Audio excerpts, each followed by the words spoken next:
I was drawing tiny daisies on my 8-year-old's fingernails with a felt tip pen when my phone lit up with 41 messages. My daughter held her hand still and whispered that ours was the best party in the whole world, even though it was just the two of us and a grocery store cake. Then I read the pinned message from my mom, sitting on top of the family group chat like a headstone. She had invited the whole family to her 60th birthday. Everyone but me and Daisy. I didn't text back, but 3 weeks later, at that party, my mother would open her mouth to say something to me, and nothing would come out. Here's what none of them knew was already in motion. They called me the lowly one. They just forgot who keeps the books. Welcome back to Calm Drama Stories, where quiet women set loud boundaries and pride meets the truth it's been dodging. I'm Erica, 34, a single mom and the accountant nobody in my family ever thanked. If a family that measured you by your paycheck ever left you off the list, pull up a chair. This one's for you.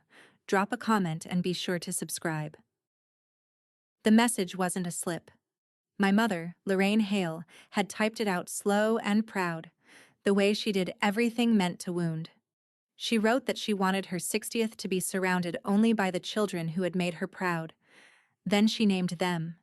My brother, Kyle, my sister Vanessa, their spouses, their kids, the neighbors, the pastor. And then, so no one would have to guess, she added the part she'd been waiting years to say out loud. Every one of my children made me proud, she wrote, except Erica. She chose to be a lowly single mom. My sister Vanessa was the first to react. A little heart, tapped onto the sentence like a period. Nobody argued. Nobody typed a word in my defense, and I watched the 3 dots appear and disappear from a dozen people who had eaten at my table. I set the phone face down on the couch. Daisy asked if I liked the daisies, and I told her they were the finest nails in the county. I meant it. Arguing with my mother was like auditing a company that had already shredded the receipts. You could be right down to the penny and still walk out with nothing but ink on your hands. So I didn't. I capped the pen. I finished the cake. I let the phone buzz itself quiet against the cushion while my daughter told me a long, serious story about a frog she'd named after her teacher. Some people spend their whole lives waiting to be chosen by the ones who never will. I'd stopped waiting a long time ago. What I hadn't stopped doing was paying attention, and attention, it turns out, keeps better records than any group chat. By 6 the next morning, I was unlocking the glass door of Hale Ledger Company, my one-room practice above the hardware store on Main. I made the coffee. I turned on the space heater that had never once heated the space. 3 clients. That was my whole world some weeks. And I knew every dollar that moved through their little businesses like I knew Daisy's cough in the dark. I built this the hard way. I got my CPA license studying at the kitchen table after midnight, a baby monitor hissing beside my textbooks. My ex already halfway out the door. People in my family liked to say I'd chosen the hard road, as if the easy one had ever been offered.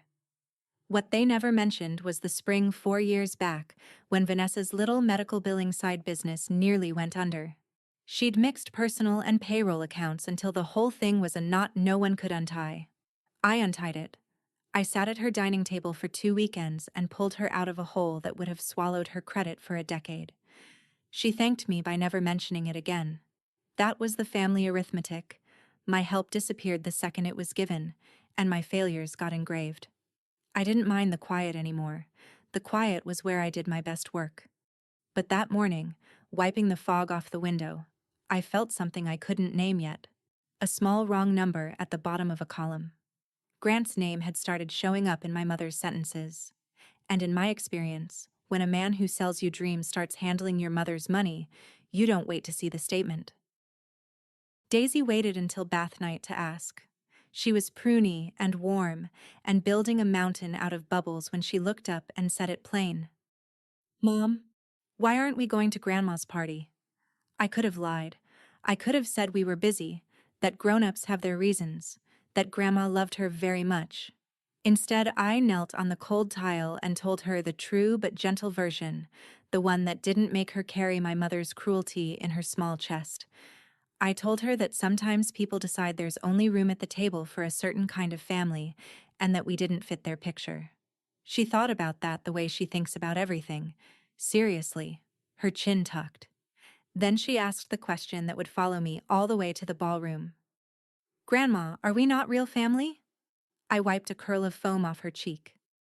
We're the realest thing I've got, I said, and I felt the words land somewhere permanent in both of us. She nodded like a woman closing a case. Then she informed me that we would throw our own party, better than Grandma's, with a lake and a cake, and no mean messages, and that I was invited because I was real family. I said I'd be honored. Later, after she was asleep, I stood in her doorway longer than I needed to. My mother had spent 60 years learning to shut people out. My daughter had spent 8 years deciding who belonged. I knew which one of them I wanted to grow up to be. And I knew, standing there, that whatever came next, the one thing I would not let anyone do again was make that child feel like a guest in her own blood. 2 days later, I drove across town to drop off a casserole dish I'd been meaning to return, and to see the throne room one more time before the coronation. The Hale House sat at the end of Ridgeline Road, white clapboard and a deep front porch. Every board of it raised by my father's own hands. Raymond Hale built that house the year he came home for good, and he built it to last longer than any of us. It was my mother's whole kingdom now. It was where every Thanksgiving happened. Every graduation photo got taken. Every casket got carried down the steps. She met me at the door and didn't invite me in. She was mid-flight about the gala, the ballroom at Lakemont Club, the string quartet, the caterer she'd flown in ideas from. 60 people. A dress the color of champagne. She talked at me the way you talk at a delivery driver, brisk and looking past my shoulder. I handed her the dish. And then, buffing an invisible spot off the doorframe, she said the thing that turned my stomach cold. Grant's handling the finances for all of it now. He's freed up so much. He's very sharp. She said it like a woman describing a new appliance. I asked, careful, how much he'd freed up. She waved me off. Money's not really your area, is it, dear? I let it go. But driving home, I did the math I couldn't help doing. A retired widow, a string quartet, a son-in-law who'd never held a dollar he didn't spend twice. The columns weren't adding up, and my mother had just handed the pen to the one man in the family who couldn't count. Grant Dunn had married my sister 11 years ago in a tent that cost more than my first car. He was a contractor, or he called himself one, the kind who shows up to Sunday dinner in a truck with the dealer plates still on and a story about a development that's about to break ground. Lately, the story was Lakemont Ridge, a subdivision he swore would put the town on the map, and he'd been telling it at every table that would seat him. My sister glowed beside him like a woman guarding a house of cards from the wind. Vanessa had always needed the picture to be perfect. The marriage, the kids in matching sweaters, the sense that she'd bet on the right man. I'd stopped believing the picture around the same time I stopped getting invited to be in it. When I ran into them at the pharmacy, Grant clapped my shoulder and told me he'd been streamlining Lorraine's whole financial life, rolling old accounts into smarter positions. I asked lightly if I could take a look at the paperwork sometime. Professional courtesy. His smile didn't move, but his eyes did. You're not the only one in this family who understands money, Erica, he said. Vanessa laughed too fast and steered him toward the register. I stood in the vitamin aisle and felt the wrong number get bigger. Grant had been telling his big development stories for 11 years, and for 11 years I'd let them roll right past me, because a man's tall tales are his own business, right up until the day he starts funding them with my mother's money. Until that afternoon, he'd never touched a dollar of hers, and I'd had no more standing to audit my brother-in-law than to audit a stranger on the street. That had just changed. Men like Grant don't streamline. They siphon, slow, with a smile, and they always pick the person least likely to check the statements. My mother trusted him because he flattered her. My sister trusted him because she had to. And I was the only one holding a calculator. Standing outside a door they'd already locked, listening to something being quietly taken apart on the other side. I didn't let it sit. That week I called my mother, not to fight, just to plant one sentence where she couldn't unhear it. "Mom, don't co-sign anything for Grant until I read it first, please. That's all I ask." There was a pause on the line, and in the pause I heard a page turn, some crossword she was doing to prove I wasn't important. "It's already done," she said, "and it's not your business." I asked her, as level as I could, what was already done. She told me Grant had consolidated things weeks ago, that she'd signed some papers at his kitchen table, that a line of credit had been opened against the house to put her money to work. A HELOC. On my father's house. I felt the floor tilt. I told her she needed to close it, today, that we could sit down together and I'd help her understand every page. She said the money was already moving into Grant's project, that it was too late to be a nervous old woman about it, and that Raymond would be ashamed of how little faith I had in family. Then she hung up. I sat with the phone warm against my ear and a truth I hated settling in. I couldn't close a thing. It wasn't my account. It wasn't my signature. She was a competent adult, and I had no legal standing to freeze $1 of it, and by the time I could get standing, the money would be gone. She'd been warned. She'd chosen the crossword. All I could do now was the thing I'd always done when someone I loved walked off a ledge. Start writing down exactly how far the fall was going to be. Word of the ban traveled the way bad news always does in a small family, fast and dressed up as concern. An aunt texted to say she was so sorry about all this, and then asked, in the same breath, whether I'd heard how much the gala was costing. A cousin sent a crying face and nothing else. And then Vanessa called, her voice syrupy with the particular kindness she saved for kicking someone. She said she just wanted to make sure I understood, that Mom was under so much pressure, that maybe it was for the best if I sat this one out gracefully. Then she said it, casual as weather. "You know how it is. Mom just can't have the party turning into a thing about her lowly single daughter." There it was again. Lowly. She wore my mother's word like a borrowed coat. I didn't take the bait. I told her I hoped the party was beautiful, and I meant the half of it that was true, and I hung up before she could hear anything in my voice worth reporting back. Silence, I'd learned, is a currency my family never learned to spend. They mistook it for surrender every time, but I wasn't surrendering. I was doing what I do when the numbers stop making sense, which is to stop talking and start looking. That night, I opened a clean spreadsheet, the kind I'd built 1,000 times for strangers, and at the top, I typed a single name. Hale. If you've ever been the family's calculator, good enough to fix the mess, never good enough for the photo. You already know this, quiet. Stay with me. The receipts always surface. Comment boundaries if you've had to set one, and subscribe so you don't miss how this turns. Saturday, Daisy and I threw our own party. We drove out to the north end of Lakemont where the water goes flat and gold in the late afternoon, and we spread a blanket that had been my father's, and we invited exactly 2 guests, my old friend Renee and her boy. There was a lemon cake I'd made from scratch, lopsided and perfect, and Daisy gave a toast to the frog named after her teacher. Renee's husband, Paul, came along late, still in his work shirt. Paul was a loan officer at the community bank downtown, a decent man who'd given me my first business account when nobody else would, and he sat on the blanket and told easy stories while the kids threw bread at the ducks. At one point he asked how my mother was doing, and I said fine, and he tilted his head the way careful men do when they know something they shouldn't say. He let it go. So did I. It was too good an afternoon to spend on the Hales. Daisy fell asleep in the truck on the way home with lake water in her hair and frosting on her chin, and I carried her in and thought, not for the first time, that I already had everything my mother's guest list was pretending to protect. A child who felt safe, a table where no one was lowly, work I was proud of. My mother could have her ballroom. I had the lake. What I didn't know yet, driving home under the first stars, was that the decent man on my father's blanket had just become the second person in this story who could see the shape of the thing before I could. And in a week, he'd be the one who told me it had a name. The first real crack came in through my own office phone, wrong number and right instinct all at once. A man called Hale Ledger looking for Dunn Contracting.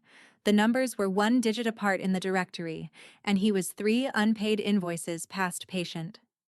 He was a drywall subcontractor, tired, blunt, and he assumed I was Grant's bookkeeper. Before I could correct him, he'd told me half of it. Grant owed him $11,000 on Lakemont Ridge. The project hadn't broken ground. There was no ground. The option on the land had lapsed months ago. He'd heard Grant was raising a new round, and he wanted his money before the music stopped. I let him talk. I said I'd pass the message along, which was true in a way he didn't expect. Then I hung up and sat very still. Lakemont Ridge wasn't a slow project. It was a story, and my mother's house had just been mortgaged to fund the next chapter. I didn't call anyone. I didn't warn Vanessa. I had no standing, no proof, nothing but a stranger's grievance and a wrong number, and I knew from 20 years of ledgers that outrage without documentation is just noise you can't take to a bank. So I opened the spreadsheet again and I gave the drywall man a row.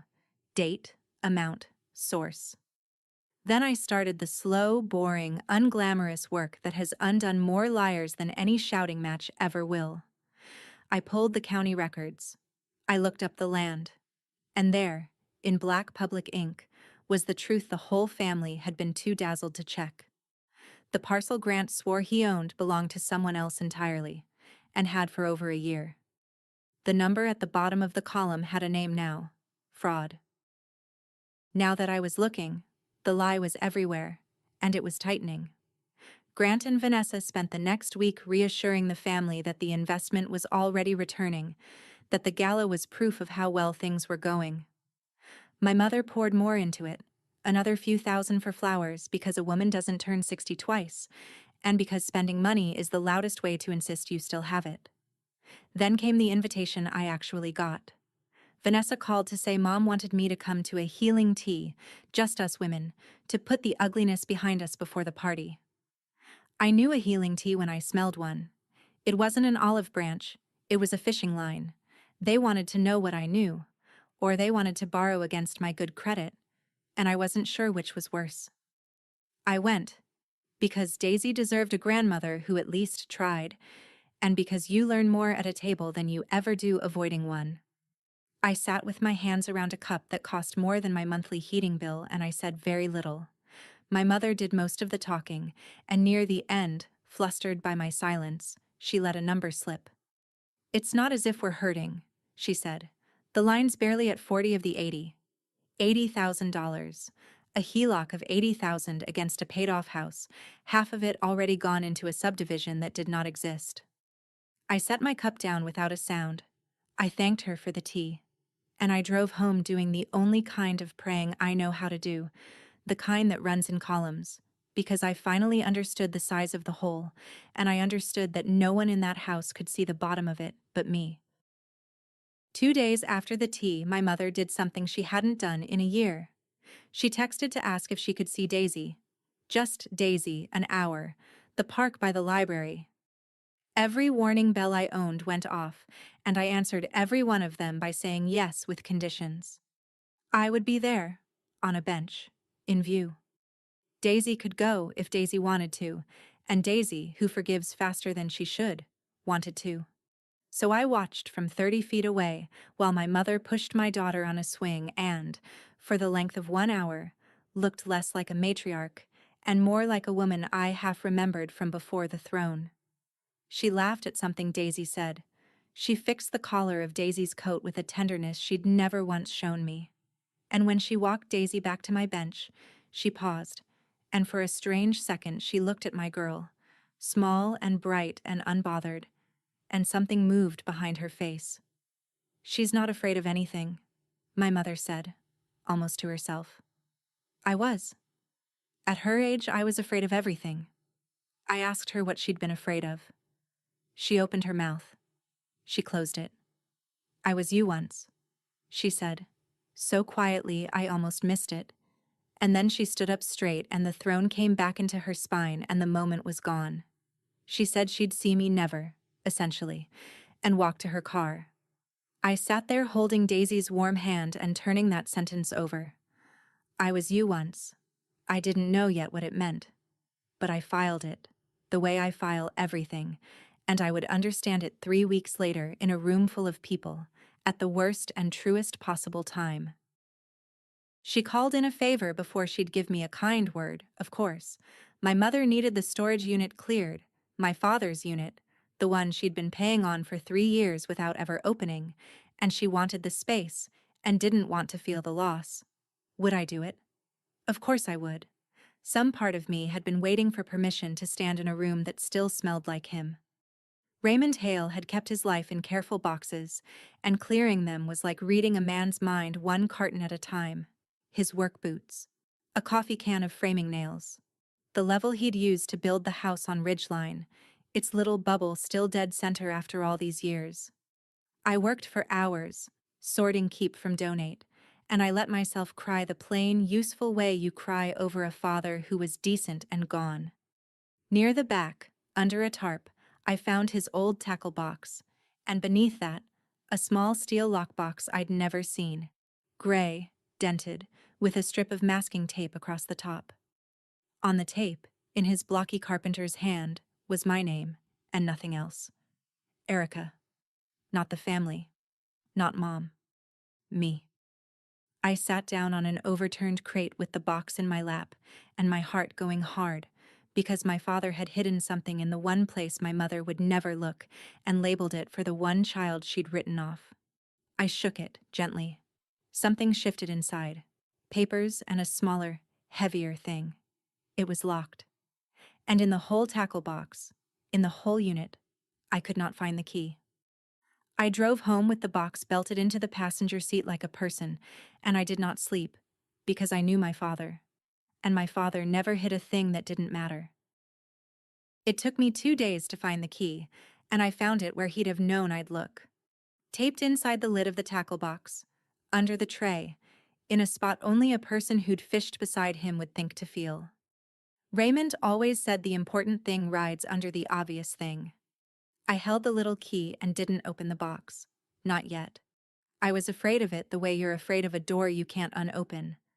And while I sat there talking myself into it, my phone buzzed with a text from Paul, Renee's husband, the loan officer, and the timing of it raised the hair on my arms.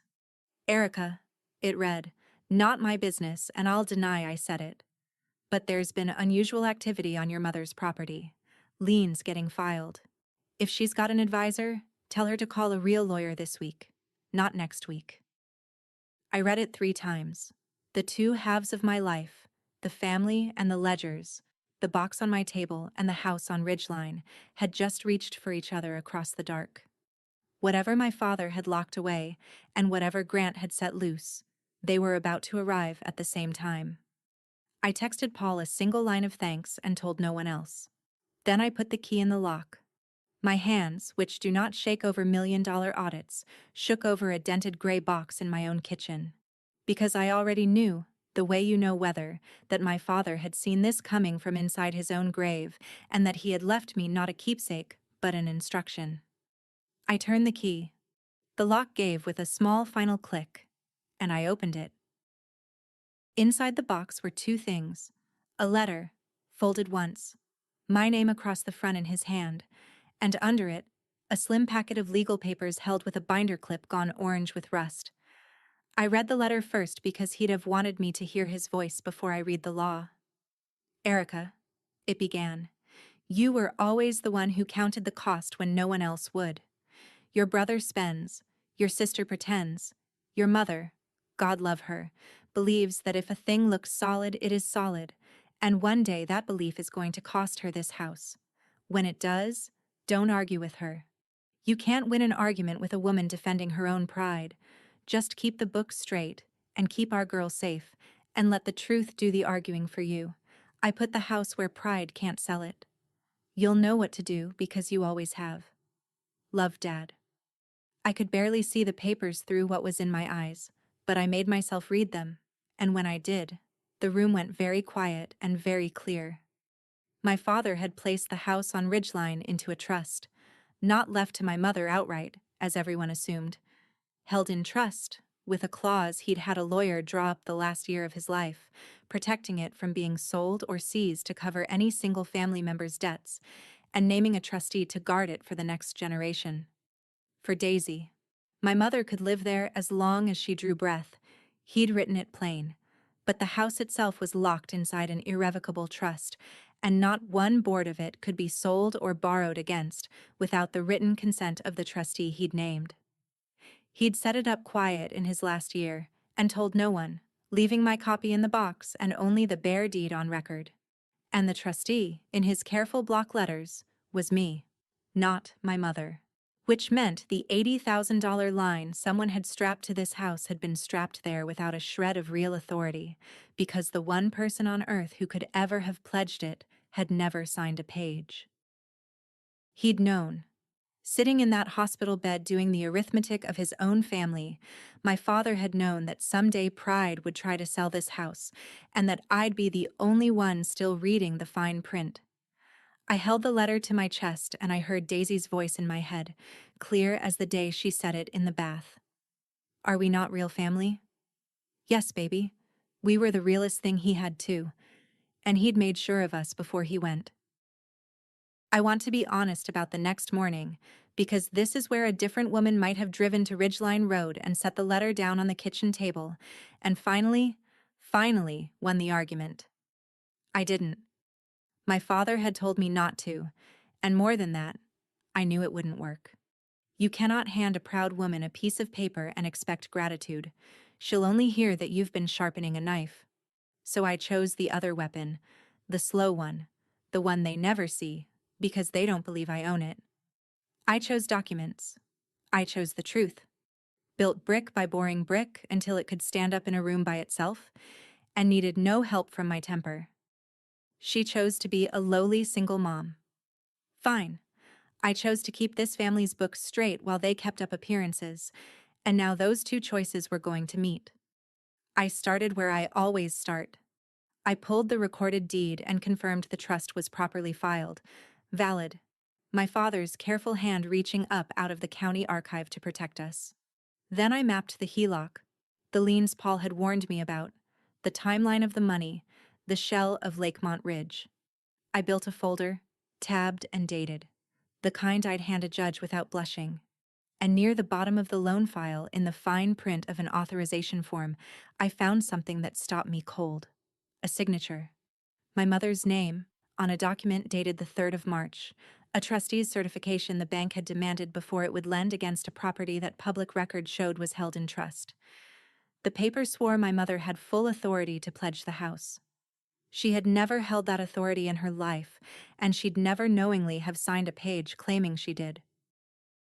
I laid 3 of my mother's real signatures next to the one on the March authorization, checks, her will, the birthday card she'd signed for Daisy back when she still signed them. My mother's L is a proud, looping thing, the crossbar of her T always slashing up to the right. Impatient. The signature on Grant's form was careful where she is careless, and lazy where she is proud. It was a good forgery. It was not her hand. Then I checked the date, because dates are where liars get sloppy, and the date is what turned my stomach to stone. The 3rd of March. I knew exactly where my mother had been on the 3rd of March, because I'd driven her there myself when Vanessa couldn't get away. She'd been at the eye surgeon in Millbrook, 60 miles off, getting her cataracts done, her eyes taped and bandaged, unable to read a menu let alone sign a legal grant of authority. She had not signed that paper because she could not have. Grant had signed it for her. He'd waited until the 1 week she was blind and dependent, and he'd used her name to open a door into my father's house. And because that house sat inside my father's trust, and my mother had never once been its trustee, that single forged certification was the only thing that had let the bank fix a lien to it at all. Pull that one page and the whole $80,000 claim came unglued at the seams. This was no longer a family disagreement about a bad investment. This was forgery. It was fraud. It was, in the plain language of the statutes I'd studied, a felony. And the victim was a 60-year-old widow who'd been too vain to let her accountant daughter read the papers, and too trusting of the smiling man who'd made himself indispensable. I sat back. I did not feel triumph. I felt the cold, level calm I feel at the bottom of any book that finally balances. I knew what he'd done. I could prove it. And now I had to decide, carefully, what to do with a truth this heavy. I gave them one chance, not for their sake, for Daisy's, so that someday I could tell her I'd offered a door before I opened a window. I met Vanessa at a diner off the highway, neutral ground, and I laid it out flat and quiet. I told her I knew about the $80,000 line against Mom's house. I told her Lakemont Ridge didn't exist. And I told her, watching her face, that the March authorization carried a signature Mom couldn't have made because Mom was in surgery that day. Come clean to her before the bank does, I said. Tell her the truth. Help me unwind this, and I'll stand beside you when it gets hard. All of it. For 1 second I saw the fear underneath the foundation, the girl who'd nearly lost her business 4 years ago and let me save it. Then the foundation slammed back down. She called me jealous. She called me a bitter woman trying to blow up the family because I hadn't been invited to a party. And then she reached for the oldest brick in the wall. At least I'm not a lowly single mom, she said, poking through other people's finances because she's got nothing of her own. I didn't flinch. I'd been called that word so many times it had stopped drawing blood. I looked at my sister, at the panic she was decorating with cruelty, and I felt something closer to pity than rage. Okay, I said. I left money on the table for both our coffees. You just chose the hard way, Vanessa. I'm going to let you. And I walked out into the parking lot, into the ordinary afternoon, carrying a folder that could end her husband, and I understood that the party 3 weeks out was no longer a party. It was a deadline. The lien came for the house 11 days before the gala.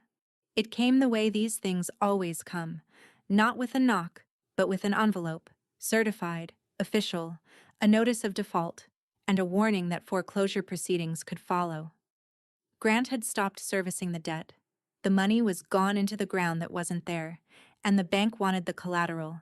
And the collateral was my father's house. My mother called me at 7 in the morning, and I almost didn't recognize her voice. The throne was gone from it. She was crying, the ugly, uncomposed crying of a woman who has just watched the floor open under 60 years of careful appearances. They're going to take the house, she said. They sent a paper. Grant won't answer. Vanessa says it's a mistake. Erica, they're going to take your father's house. I stood in my kitchen with the phone in one hand and my father's letter still on the counter where I'd left it, and I let her cry. And I did not say I told you so, because there is no colder comfort, and my father had asked me not to. What I felt, God help me, was not victory. It was grief, the old kind, the kind that runs in the family. Everything he'd built with his hands was about to be auctioned to cover a lie a smiling man had told my proud, frightened mother.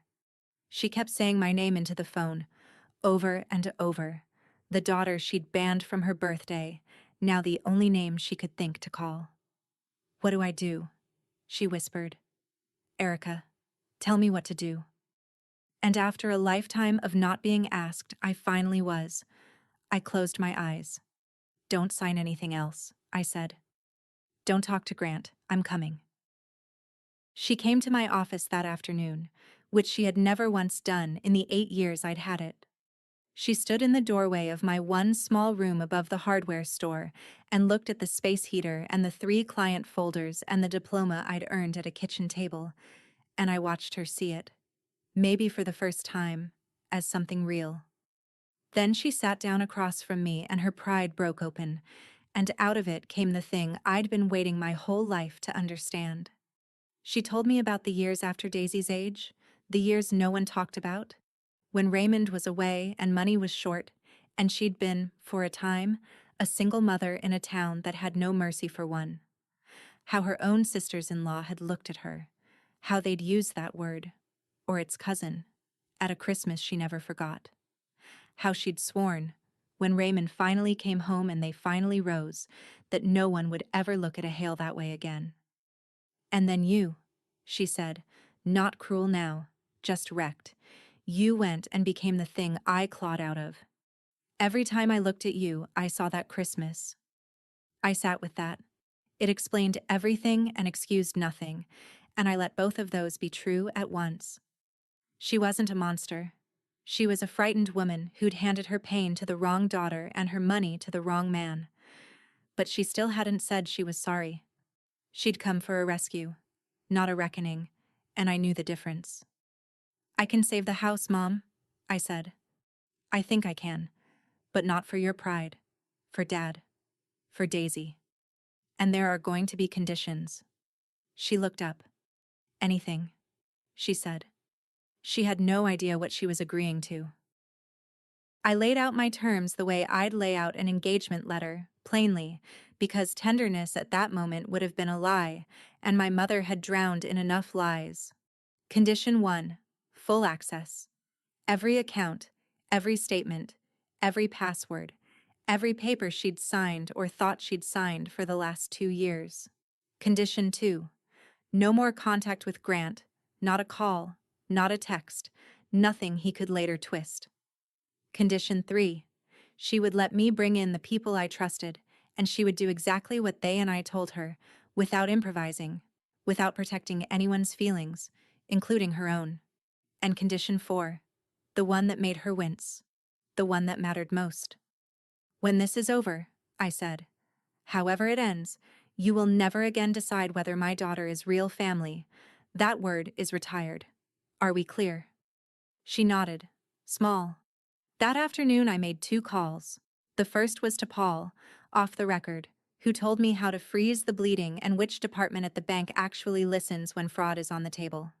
The second was to a forensic accountant I'd trained beside years ago, a woman named Colleen who eats men like Grant for breakfast and sends back the plate.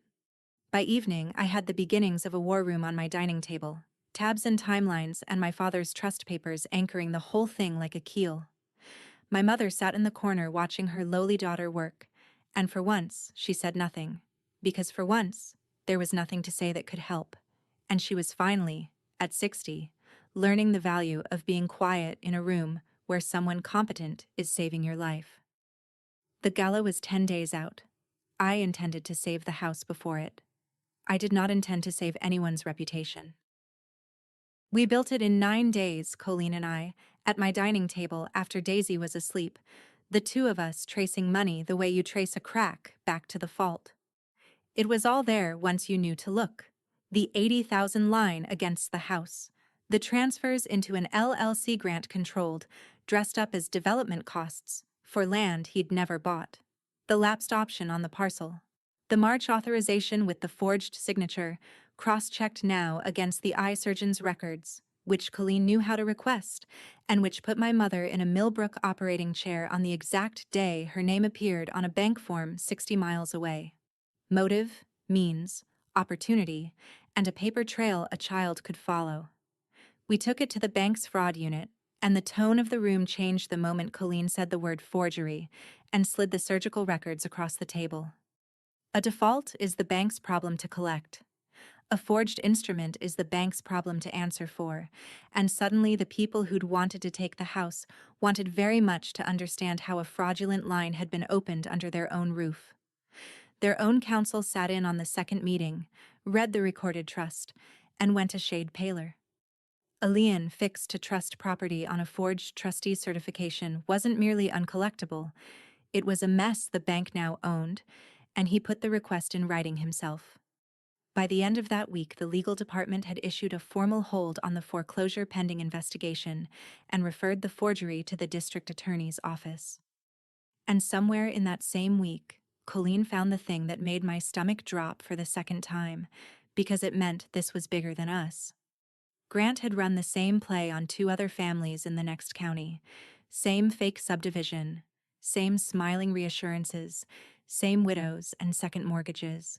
My mother wasn't his first mark, she was just his latest, which meant when this surfaced, it wasn't going to surface quietly as a family embarrassment, it was going to surface as a case. And Grant Dunn had just RSVP'd yes to a 60th birthday party where the guest of honor's accountant knew everything. Vanessa figured out I was close the way prey figures out the grass has gone quiet. She started calling. When I didn't answer, she called the family. Within days, I was the villain in a story I'd never told, the jealous single mother tearing the family apart out of spite, poisoning mom against her own children, obsessed, unstable, dangerous. She was good at it. She'd had practice, and half the aunts believed her because it was an easier story than the true one. Then she did the thing that ended whatever mercy I had left. She got to my brother Kyle, and through Kyle she sent word that if I didn't back off, they'd make sure Daisy lost the whole family, that a little girl didn't need to grow up knowing her mother had destroyed her grandmother's life. She used my child as leverage. She threatened an 8-year-old's belonging to save her husband's freedom. I have a long fuse, longer than anyone in that family ever credited me for. That was the match. But even then I didn't shout. I did what my father told me to do. I let the truth do the arguing. I called Vanessa back once, and I kept it short and cold. "You will not use my daughter again," I said. "Not as a threat, not as a bargaining chip, not ever. And if you say her name in one more of these little campaigns, I will stop protecting the part of this that protects you." Silence on the line. She hadn't understood until that second that some of what I'd been holding could bury her too, and that I'd been holding it back on purpose. "Wait till the party," she finally hissed and hung up. She meant it as a threat. I took it as a location. 3 days before the gala, the bank moved. Officially, quietly, in the language of institutions that have discovered a fraud under their own signature and want it handled before it becomes a headline. The foreclosure was suspended pending investigation. The forged authorization was flagged and referred. And a lawyer from the bank's side, along with Colleen, began the careful work of separating my mother, the defrauded party, from Grant, the man who'd defrauded her, so that the house on Ridgeline could be pulled back from the edge and settled where my father had always intended it, inside the trust, safe, for Daisy. It was working. 9 days of tabs and timelines and midnight coffee, and the thing my father foresaw from a hospital bed was being undone, brick by boring brick, exactly the way I'd promised. But my mother, being my mother, had one last request, and it was so purely her that I almost laughed. She asked me to keep it quiet until after her birthday. The party was already paid for. The guests were already coming. And she could not bear, she said, for 60 people to watch her be a fool at her own gala. "Let me have the one night," she said, "then do whatever you have to." I thought about it for a long time. I told her I wouldn't start anything at the party. I wasn't going there to perform a reckoning, and I had no speech planned. But I also told her the truth, because I was done softening truths for her comfort. "I won't light the match, Mom," I said, "but if the truth walks into that room on its own, I'm not going to lie to protect the man who did this. Not even for one night." She didn't like it, but she'd run out of the standing to argue. The gala was 2 days away. The night before the party, I sat on the edge of Daisy's bed and asked her a real question. Did she want to go to Grandma's birthday, now that we were invited after all? Because we were. My mother, in the wreckage, had quietly told me to bring her, had needed us there the way the drowning need the shore. Daisy considered it with her whole serious face. "Will there be cake?" she asked. There would. "Will Grandma be nice?" I told her the truth, that Grandma was trying, that trying was hard for her, and that either way I would be right beside her the whole time. She decided she would go, because she is braver than the rest of us, and because there would be cake. And she informed me that she would wear the dress with the pockets. I laid it out. Then I laid out my own plain gray dress, the one I wear to meet with clients, because I was not going to that ballroom in disguise as someone softer than I am. I packed my bag the way I always do, and out of habit, or maybe instinct, I put the folder in it, tabbed and dated, and my father's letter, the original, folded in its old crease. I told myself I wasn't planning to use them. That was true. I wasn't planning anything. But I have carried a fire extinguisher into enough rooms to know you don't leave it in the truck just because you don't expect a fire. I turned off Daisy's light. I stood in the dark hallway of our small, real, unlowly home, And I thought about the ballroom, and the string quartet, and the 60 people, and the man who'd be raising a glass among them. I wasn't going to say a word. I didn't have to. The Lakemont Club ballroom did what money asks it to do. Chandeliers. A string quartet in the corner sawing out something tasteful. 60 of the county's most respectable people in their good clothes, holding glasses of the good wine, and my mother in the champagne dress moving among them like a queen who'd temporarily misplaced her kingdom and was betting no one could tell. I came in quietly with Daisy's hand in mine, and the room noticed, the way rooms do, a small stir passing through it, the band daughter arriving after all. I didn't perform anything. I found a table near the back, got Daisy a plate, and watched.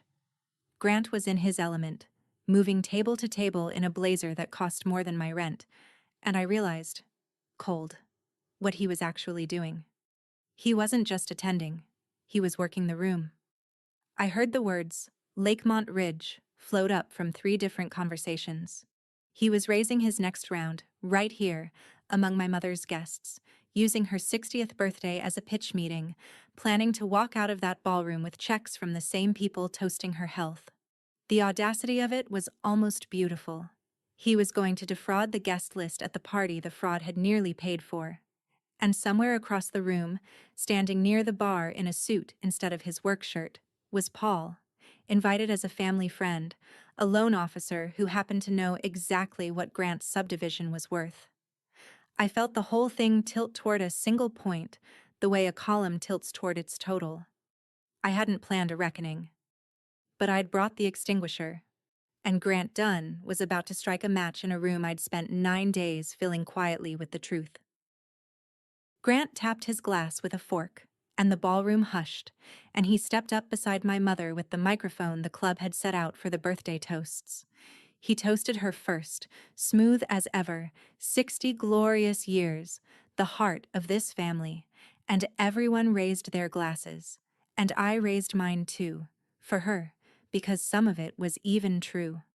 Then he pivoted, the way a salesman pivots, from the woman to the pitch. He said this was a night about legacy, about building things that last, and wasn't it fitting to share some exciting news on such a night? Lakemont Ridge, he said, groundbreaking soon, a once-in-a-generation opportunity, and he'd hate for the people he loved most to miss their chance to get in early. He actually said the words, limited spots. Glasses paused halfway to lips. I watched a few of the county's careful men lean in, interested, wallets waking up. And that was when Paul, near the bar, set down his drink and said, not loudly, but into one of those pockets of silence that opens at exactly the wrong moment for a liar, a single, clear question. Grant, the parcel on Route 9, that's the Lakemont Ridge land, isn't it? Because the bank's got that title to the Delgado estate. Has for over a year. The quartet had stopped between songs. The question landed in the open air and just sat there. Grant's smile held, but his eyes did the thing eyes do when the floor moves. And then, because the county loves nothing better than a rich man's arithmetic, every face in that ballroom turned, slow, toward the one person there who was known to keep books. Toward me. My mother's oldest friend, Ruth, said it out loud, almost kindly. Erica, you'd know. You did the family's finances. Is it real? I stood up. Not fast, not for drama. Just the way you stand to answer a question you've been asked honestly in a room full of people who deserve the truth. Daisy's hand slipped out of mine, and I felt 60 faces settle on me. The lowly single mom, the one who wasn't supposed to be here, holding the floor at her mother's gala. I kept my voice level, the flat, unhurried voice I use to walk a nervous client through a hard return, because I have learned that calm carries farther than fury in a quiet room. You're asking me a professional question, I said, so I'll answer it professionally. No. Lakemont Ridge is not real. The option on the Route 9 parcel lapsed 14 months ago. It's titled to the Delgado estate, exactly as Paul said. There is no ground to break. A murmur moved through the room. I let it. I know this, I went on, because when a man starts handling my mother's money, I read the papers. even when I'm told it's not my area. I did not raise my voice. I laid the numbers down one at a time, like place settings. An $80,000 line of credit opened against my father's house. The money moved into an LLC that Grant controls, a subdivision with no land. And then I said the last one plainly, watching him, not her. And a bank authorization, dated the 3rd of March, carrying my mother's signature. Except my mother was in an operating room in Millbrook that day, having her eyes done. I drove her there myself. She could not have signed it. Someone signed it for her. You could hear the quartet's music stands ticking as they cooled. Then I turned, finally, to my mother, whose champagne dress had gone the color of the wine she was no longer drinking, and I said the thing I'd carried since the group chat. You told the whole family I chose to be lowly, Mom. I didn't. I chose to keep this house standing while everyone else chose to keep up appearances. That was the only difference between us. Vanessa broke first, the way the one with the most to lose always does. She came up out of her chair shouting that I was a liar, a jealous, bitter liar who'd faked papers to destroy her family because I couldn't stand that she was happy. And the more she screamed, the more the room understood, because nobody screams like that over a lie they could simply disprove. She reached for the old brick, lowly, single, nothing of your own, and it just fell flat on the parquet between us, out of ammunition at last.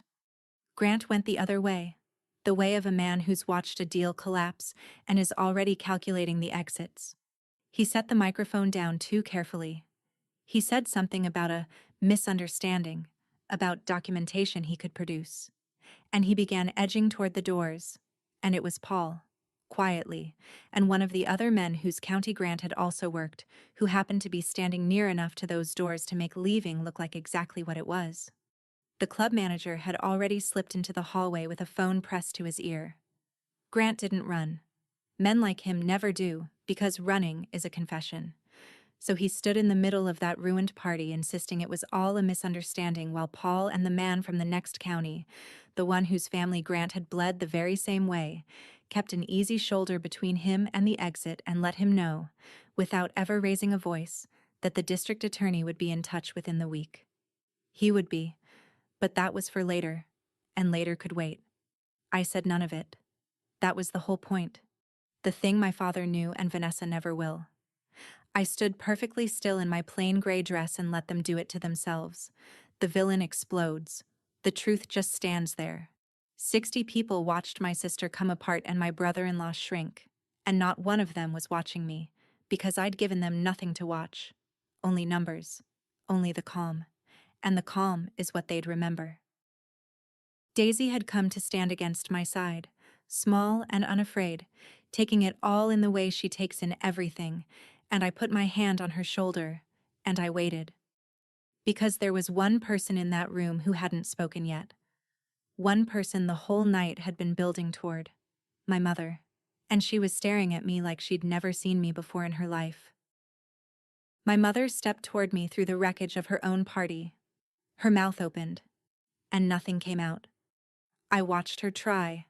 I watched the woman who had a cutting word for every occasion, who had reduced me to a category in a group chat, who had spent 60 years making sure she was never the one caught short, stand in front of me and reach for something to say and find the drawer empty. Maybe it was going to be a defense.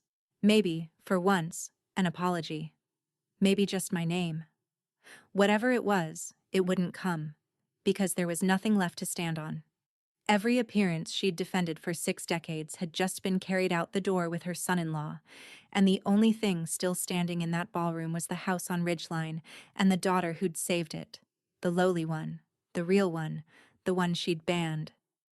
So I said it for both of us, quiet, so only the near tables heard, though the near tables were enough. I counted every cost in this family, Mom, even the ones you pretended weren't there. Her eyes filled. She didn't argue. She couldn't. For the first time in my life, my mother had no words for me, and I understood, standing there, that this was the closest thing to justice I was ever going to get, and that it was enough. Then Daisy, who had been holding my hand through all of it, looked up at the ring of stunned, expensive faces, at her grandmother, at her weeping aunt, at the whole guest list of people who'd once decided who counted as real, and she said, in the clear, certain voice of a child who has already worked out the only math that matters, "We are real family. We're the ones who stayed." The quartet did not play. No one clapped. It wasn't that kind of moment. I picked up my daughter, who was getting too big to pick up, and I held her on my hip in the middle of my mother's ruined 60th birthday, and for the first time in years I felt entirely, unmistakably, like I was exactly where I belonged. The rest happened in the language of consequences, which is the only language that ever really counts. The bank's investigation went where it was always going to go. Grant's forged authorization, cross-checked against a surgical record he never imagined existed, took him out of the reach of any smile. He's answering for it now, and for the two other families in the next county, in a courtroom instead of a ballroom. Vanessa's perfect picture is gone, and with it the marriage she'd been holding together with lies and my mother's money. The house on Ridgeline came back from the edge and settled where my father put it, inside the trust, safe, held for Daisy, the way he'd known it would need to be held. I didn't take a victory lap. I drove my daughter home that night, lake quiet, and tucked her in, and sat for a while in the dark of our small kitchen with my father's letter on the table. My mother kept the house. She lost the throne, and I think, in the strange arithmetic of pride, she may finally be freer for it. We talk sometimes now, carefully, on terms. She has not called anyone lowly since. She would not dare. And when she looks at Daisy now, there's something chastened in it, something almost like the respect she never once spent on me. I'll take it. Not because I forgot, because I'd rather my daughter grow up watching me hold a boundary than watching me hold a grudge. Here's the only wisdom I've got, and it fits in a single breath. Respect isn't something you argue for at a dinner table, it's something you keep, quietly, in the ledger of how you let people treat your child. I stopped waiting to be chosen a long time ago. What I never stopped doing was keeping the books straight and keeping my girl safe, and in the end, those two quiet habits outlasted every loud opinion my family ever had about who I was. They called me the lowly single mom. It turned out lowly was just their word for a woman they couldn't control, and single was just their word for a woman who'd already picked her real family, and picked right. That's how the lowly single mom kept the house standing. Remember it. The banned invitation, the forged signature, the mother who finally had no words.